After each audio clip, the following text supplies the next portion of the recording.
we are approaching the next insight, and this is a very dear friend of us who we have been working with a lot over the last year, and we hope to work with even more moving forward. And his name is Tim, and he's from Hitachi Energy in Germany somewhere. Are you there, Tim? Yes, I hear you well, Magnus. Do you hear me as well? Very, very well. Good to see. Well, at least I see you. I hope the others, they see you as well. Good to see you, Tim. And I think it's just to take it away. Enjoy us, please. Thanks a lot, Magnus. Okay, so I will share my screen and I will not ask, I just trust that it works. So I guess you see my screen now. We go in presentation mode and then I can tell you about it's perfect. Using. Okay, very good. Perfect. Very good. Okay, so then hello from my side. As Magnus said, I'm Tim Schneider. I'm based in Germany and I'm working for Hitachi Energy. And I will now tell you a little bit more about using the Innovation Challenge format to rapidly enhance products and services. I will tell you who we are, so who is me and Hitachi Energy, what we do at the markets we serve and how they will change. What is the Innovation Challenge format? Why do we do this and how do we do this? And why global players should do the same and startups should join. So who am I? Today I work as Global Product Manager at Hitachi Energy. Before that, I worked in the sales and marketing of ABB. I also experienced a little bit other large industry environments like the automotive industry before, or power tool industry with a global leader as well. And I also started a small company back a couple of decades even ago. So yeah, a little bit of everything, I would say. Today, as mentioned, I live in Germany, and before I also lived a couple of months, I would say, 1 year in France and almost 1 year in New Zealand. And I love digital transformation and innovation also in my private life, football, outdoors, sports, and cooking and eating, and not drones, as the symbol could maybe intend, but yeah, I love flying drones and not eating them. And what I strongly believe in is that co-creation between large companies and startups can build bridges globally, pushing intercultural exchange, and that definitely is really, really important, and basically helping us all. And that's what I want to highlight. So who is Hitachi Energy? And there I don't want to go into details. We are one of the leading players in the energy industry. We have supplied about 25% of the global installed base when it comes to high voltage products and components. We are headquartered in Zurich in Switzerland, and basically we are the former ABB Power Grids division. And last year we went to being Hitachi Energy, and now basically our mother company is based in Tokyo and is called Hitachi. So the markets we serve is in the energy environment, of course. So utilities, renewables, industries, transportation, data centers, smart life, mainly looking into HV, MV environments. So more in the large scale, wherever there is a grid connection needed, or when we talk about renewables, how to reduce carbon footprint, etc. This is our playground. But we are, of course, also visible in the smart life environment, for example, in the e-mobility sector, or in other, let's say, more interesting environments that are coming closer to us. Why they are coming closer to all of us, and why they are also getting more and more interesting for us as Hitachi Energy. Of course, the world will change, and how the world will change, we all know, but just to summarize again very quickly, we have climate change, we have a growing world population, growing demand for example, steel. Internet of Things is affecting all of us, getting more and more. We have a rapid growth in the electric vehicle sales and alternative fuels, etc. We have a global electrification that will be more than 50% of the total energy demand from 20% today, up to 2050. And of course, urbanization and demographic change, other society topics are also very, very important to be highlighted until 2050, but already affecting us today. So as the world will change, we of course need to change as well.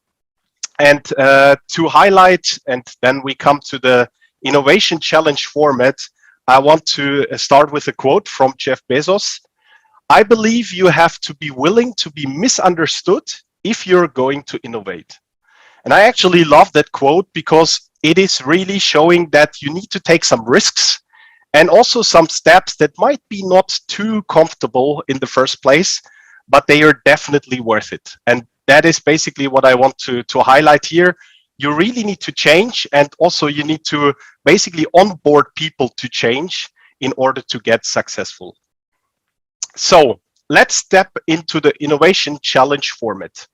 What is the innovation challenge format? And certainly there are various definitions out there, but I would like to describe it as the following.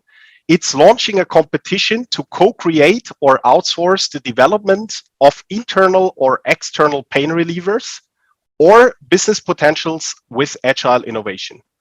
So this might sound a little complicated, but I think it is really a lot, and it can help a lot as well.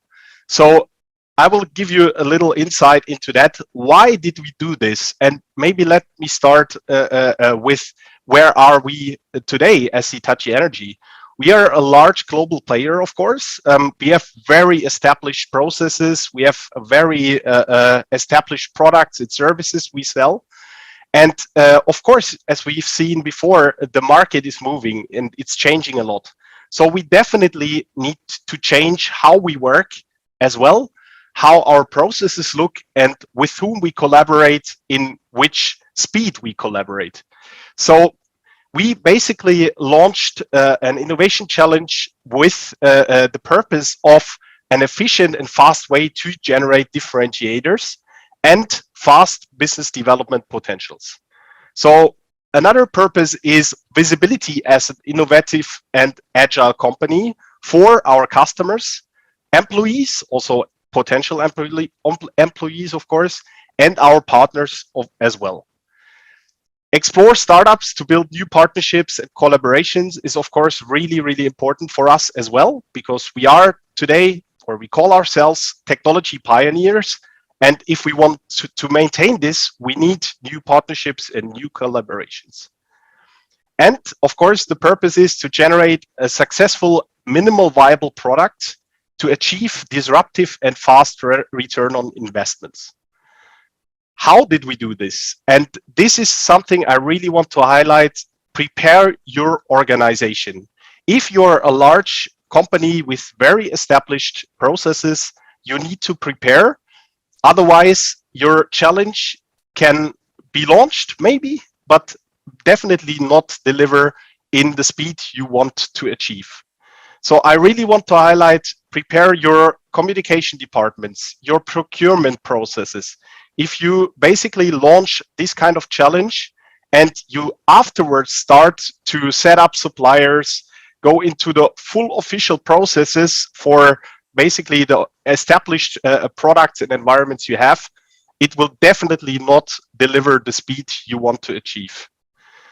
Second step is launch an attractive challenge to be solved. Of course, when it is connected to sustainability, to digitalization, let's say being at the core of the pulse, then you definitely get a lot of attention. Partnering with startup hubs like Things, we had a collaboration with them for this challenge we launched end of last year, and that has been really successful. So that basically I could definitely recommend for multiple attractive applications in a short time. And then screen and select the most promising ones to basically build a co-creation and deliver a minimal viable product in a very, very short amount of time. So just to give you some insights on what has been the interaction results we had with one of these challenges we launched in November last year. a lot of interactions, which is great, as basically covering the purpose I just introduced before. We had various sign-ups, and what I really want to highlight, we had 16 relevant minimal viable product proposals that, of course, is inspiring us not only for this specific challenge, but in general. So a lot of suggestions on how to improve in that specific case, specific pain. And we had various deep dive sessions, and we selected 2 startups to go for this specific challenge. And I want to highlight here, as Magnus introduced before, and as you just met Adrian before, one of those selected ones has been Hackerus. So really recommendation there.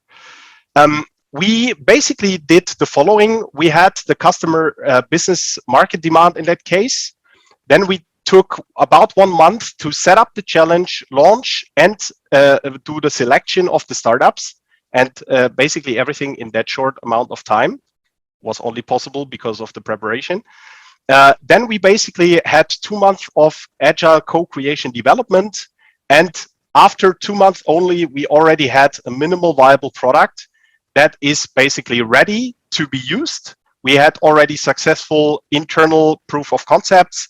Now we are stepping into the customer proof of concepts. Then we do the rollout, and everything in less than 6 months. So really, really, I want to highlight the speed here.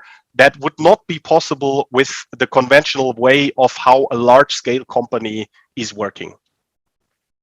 So summarizing, and with that, we are already coming to the end to make sure that we keep the time. Key takeaways. Innovation challenges offer for established companies an efficient and fast solution for customer issues and internal pains as well. It offers new inspiration and context to sustainably build innovation partnerships. And there, again, credits to things that really has helped us really well. All the feedbacks we received from market players, etc., was really, really positive. And also to Hackers, as one of the 2 selected startups, as mentioned, that really delivered in this short period of time, which I'm really happy about. And the third step, an important way to stay technology pioneer and build future business models while maintaining and improving the core ones. Because of course, we are all dependent on what is already delivering our daily bread, I would say. And with those, adding those innovation challenges, you definitely can also improve in a very smart way the established products and services you already have. So to close this presentation, I really can recommend to the established companies, try it out, do the same. With partners like Things AB, it will be easy for you. And to the startups, apply for the challenges. Otherwise, you will not be part of this story. And I can definitely say it is an exciting story.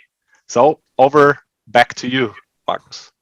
Thank you so much, Tim. It's needless to say, it's been a fantastic ride together with you.